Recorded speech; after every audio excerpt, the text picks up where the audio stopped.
नमस्कार, public news times channel Shimla में आपका स्वागत है। सरकार पर अब कोई संकट है या कोई सियासी भूचाल हिमाचल प्रदेश में आ सकता है?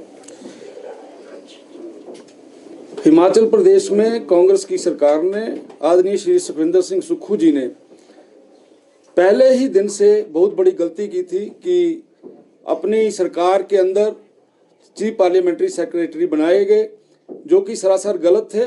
लेकिन जो माननीय हाई कोर्ट का जो डिसीजन आया है उससे ये बिल्कुल क्लियर हो गया है कि भारतीय जनता पार्टी जो बोल रही थी कि ये जो कुछ हो रहा है ये गलत हो रहा है, ये कोर्ट ने भी इसी बात को सिद्ध किया है। और यहाँ तक सरकार के विषय में आप लोग पूछ रहे हैं, सरकार के विषय में ये बात बिल्कुल सही है कि अब एक अनार 100 बीमार वाला विषय आएगा। हर कोई मंत्री बनना चाहता है। अब किस प्रकार से आदरणीय सुखविंदर सिंह सुक्खू जी इसको टैकल करते हैं, अब ये तो वही जानते हैं।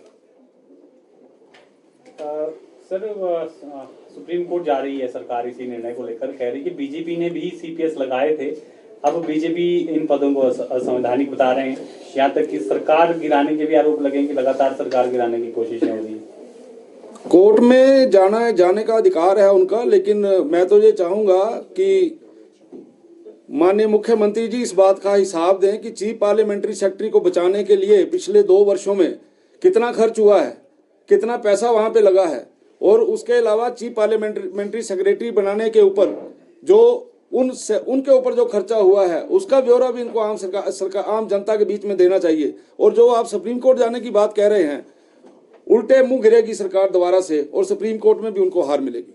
एक और फैसला आया है हाई कोर्ट का, जो हिमाचल भवन है दिल्ली में, उसको नीलाम करने के आदेश दे दिए हैं। एक बिजली प्रोजेक्ट लगा रही थी कंपनी, उसका जो अपफ्रंट मनी है वो जमा नहीं किया गया और अब जो है नीलामी के आदेश हुए हैं। इसको किस तरह से देख रहे हैं आप हिमाचल प्रदेश की सरकार पे पिछले 2 वर्षों से जहां भी आप नजर दौड़ाएंगे आपको ये लगेगा कि हिमाचल प्रदेश की सरकार ने किसी भी प्रकार का कोई अच्छा काम नहीं किया है। अब आप इस डिसीजन की बात कर रहे हैं, लंबे समय से आप कहीं भी नजर दौड़ाइए, जितने भी डिसीजन हिमाचल प्रदेश की सरकार कर रही है उसका जो रिएक्शन हो रहा है, जो उसके परिणाम आ रहे हैं वो बिल्कुल उल्ट आ रहे हैं। अभी गारंटियों को लेकर हरियाणा में सुखविंदर सिंह सुक्खू जी गए, वहां पे हरियाणा में इनकी हार हुई। महाराष्ट्र के अंदर इन्होंने वहां झूठ बोला है कि मैं 18 वर्ष से ऊपर की कोई भी कन्या, कोई भी महिला, और एक परिवार में अगर 5 है तो मैं 18 साल से ऊपर वाले को 1500 रुपया दे रहा हूं। सरासर झूठ बोला है। इसी तरीके से जो आपने विषय लिया है, इस विषय पे भी मैं ये कहूंगा कि टॉयलेट वाला विषय ले लीजिए, अभी नलकों के मीटरों का पैसे वाला विषय ले लीजिए। आप एचआरटीसी के अंदर कोई व्यक्ति सामान लेके जा रहा है, उसकी टिकट का विषय ले लीजिए। पिछले लंबे समय से कोई भी निर्णय ठीक नहीं हुआ। ये निर्णय जो आप बोल रहे हैं, इस निर्णय के कारण से भी हिमाचल प्रदेश की फजीयत हो रही है।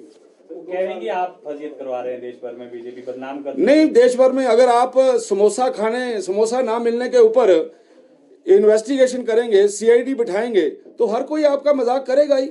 और ये केवल हिमाचल की बात नहीं है, राष्ट्रीय और अंतर्राष्ट्रीय लेवल के ऊपर ये बात आई है कि किस प्रदेश का मुख्यमंत्री, कौन ऐसा मुख्यमंत्री है जिसको समोसा ना मिलने के ऊपर इतना बड़ा जो है उसने जो इन्वेस्टिगेशन जो करवाई है। इसलिए वो अपनी फजीयत खुद करवा रहे हैं। अभी मैंने आपको बोला कि ये टॉयलेट के ऊपर जो आपका ये आया था कि ये उसके ऊपर टॉयलेट टैक्स लगेगा, आपको नोटिफिकेशन आप लोगों के हाथ में है, नोटिफिकेशन हुई, उसके बाद उसको डी नोटिफाई किया गया। यानी बहुत से ऐसे काम हैं जिसके ऊपर सरकार का यू टर्न है, और इस प्रकार के निर्णयों के कारण ही लोग हर रोज सुबह उठ के ये सोचते हैं कि ये सरकार कितने दिन चलेगी। इसीलिए इसके ऊपर अनसर्टेनिटी बनी रहती है। सरकार को 2 साल का कार्यकाल पूरा होने है, जश्न भी मनाया जा रहा है बिलासपुर में। जश्न मनाए, फेल होने का कई बच्चों को जश्न मनाने की आदत होती है, इसलिए ये सरकार फेल हो गई है, ये फेल की खुशी में जश्न मना रही है और इनको मनाना चाहिए। लेकिन आम व्यक्ति के पास आप जाएंगे तो जब से हिमाचल प्रदेश बना है, हिमाचल प्रदेश के इतिहास में इतनी निकम्मी सरकार और इतना निकम्मा मुख्यमंत्री किसी ने नहीं देखा। सर, हर्ष मालन कह रहे हैं कि सरकार को वो कभी भी गिरा सकते हैं, बहुत सारे कांग्रेस के गुट उनके संपर्क में है, क्या इस तरह का है सर? इसका जवाब तो हर्ष महाजन जी देंगे, इसके बारे में तो मैं कुछ नहीं बोलूंगा। लेकिन भारतीय जनता पार्टी के अंदर जो ऐसे कोई बातें होती हैं तो वो पार्टी के हाईकमान से जिस प्रकार के कोई निर्देश आते हैं तो उसके ऊपर पार्टी के अध्यक्ष या एलओपी इस विषय के ऊपर बोल पाएंगे, लेकिन जो उन्होंने बोला है उसके बारे में वही जानते हैं। आपने समोसे का जिक्र किया, लेकिन ये भी सत्ता पक्ष की तरफ से आरोप लग रहे हैं कि विपक्ष के पास समोसा मार्च निकाला जा रहा है, कोई मुद्दा नहीं है, बड़े मुद्दे नहीं है, एक छोटे से मुद्दे को बेवजह तूल दी जा रही है। बड़े मुद्दे भी हम लोगों ने रखे हैं विधानसभा के पटल के ऊपर, विधानसभा के अंदर और विधानसभा के बाहर।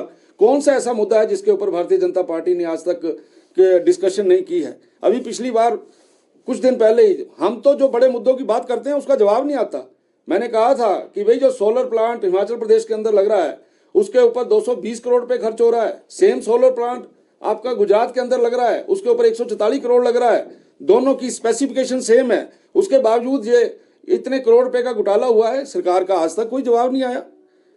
हम जिन विषयों को लेके बात करते हैं उसके बारे में कोई जवाब आता नहीं है। और सरकार तो एक, मैं कहता हूं, झूठ बोलने की एक सीमा होती है। माननीय मुख्यमंत्री जी पता नहीं कौन सी दवाई खाते हैं सुबह उठकर कि जो झूठ ही बोलते हैं पूरा दिन। और कोई उनको, आप गारंटियों के बारे में कितना झूठ बोल रहे हैं कि हमने 5 गारंटियां पूरी कर दी हुई, बताओ तो सही क्या किया। आप पत्रकार मित्र हैं, आप ही करिए इसका विश्लेषण कि जो सरकार बोल रही है वो सरकार बिल्कुल झूठ बोल रही है ना। इसलिए इस सरकार के बारे में जो जश्न मनाए जा रहे हैं, ठीक है, इनको लगता है कि ऐसे काम करने से जश्न मनाना चाहिए तो इनको मुबारक है, लेकिन लोग पक्का अगले 3 साल के बाद एक बड़ा जश्न मनाएंगे। और चुनी हुई सरकार को अस्थिर करने के भी आरोप पूरे मामले में आपका क्या कहना है? ये बड़े दुख का विषय है कि अगर कोई ऑफिसर कानून व्यवस्था को ठीक करना चाहता है तो कांग्रेस के बड़े नेता, उनको ये चीज जमती नहीं है और वो अपने तरीके से वहां की कानून व्यवस्था को चलाना चाहते हैं। यही हाल बद्दी में है। बद्दी में एक अच्छी अफसर वहां पे काम कर रही थी। आम जनमानस की ये आवाज है कि कानून व्यवस्था को ठीक करने में एसपी मैडम का बहुत बढ़िया काम वहां पे चल रहा था, लेकिन क्योंकि वहां पर कांग्रेस के बड़े नेताओं की इलीगल माइनिंग चलती है, बड़े नेताओं के टिप्पर फंस गए वहां पे, बड़े नेताओं के वहां पे मशीनरी जो है वो पकड़ी गई पुलिस द्वारा, और इन सारी चीजों के कारण से कांग्रेस के बड़े नेताओं को एसपी के काम करने का तरीका रास नहीं आया। उसको अपमानित किया गया है, उसके साथ बेसलूकी हुई है, जिसके कारण से मैडम लंबी छुट्टी पे चले गए हैं। हम इस घटना की घोर निंदा करते हैं और सरकार से ये अपील करते हैं कि वो अपने इस प्रकार के जो उनके नेता हैं उन नेताओं के कामकाज के ऊपर लगाम लगाए। हिमाचल प्रदेश में ईडी की भी रेड हुई है और कुछ गिरफ्तारी होने की सूचना है। इसमें आपका अवैध खनन से जुड़े मामले में आपका क्या कहना है?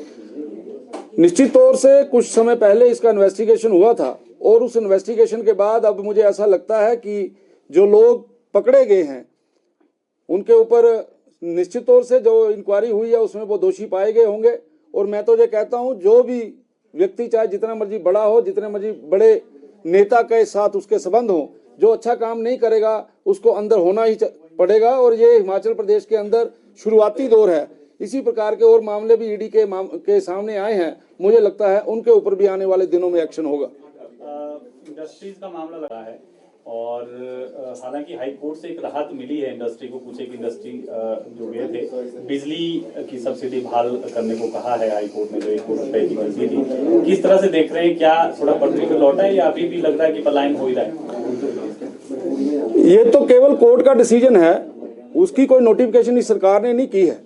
और ये मैं मानता हूं कि हिमाचल प्रदेश के अंदर इंडस्ट्री को डिस्टेबलाइज करने में सुखविंदर सिंह सुक्खू जी का बहुत बड़ा हाथ है। उन्होंने इंडस्ट्री को यहाँ पर कमजोर किया है, जिसके कारण से इंडस्ट्री यहाँ से जा रही है। आपके ध्यान में रहे, जो स्टील इंडस्ट्री है, स्टील इंडस्ट्री यहाँ से लगातार जा रही है, जिसके कारण से हजारों नौजवान जो हैं वो बेरोजगार हो रहे हैं। बाकी इंडस्ट्रियों ने भी अपनी जो प्रोडक्शन है उसको कम कर दिया है।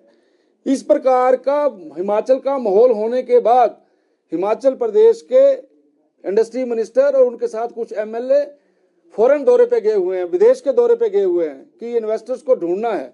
मैं तो ये पूछना चाहता हूं कि इतनी बड़ी ग्लोबल इन्वेस्टर मीट हुई थी, उस मीट में जिन लोगों ने एमओयू साइन किए थे वो उनसे बात क्यों नहीं करते?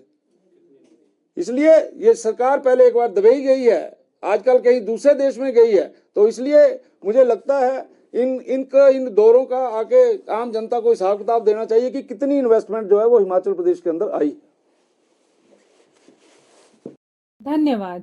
रोजाना ताज़ा खबरों के लिए जुड़े रहें public news times channel Shimla के साथ।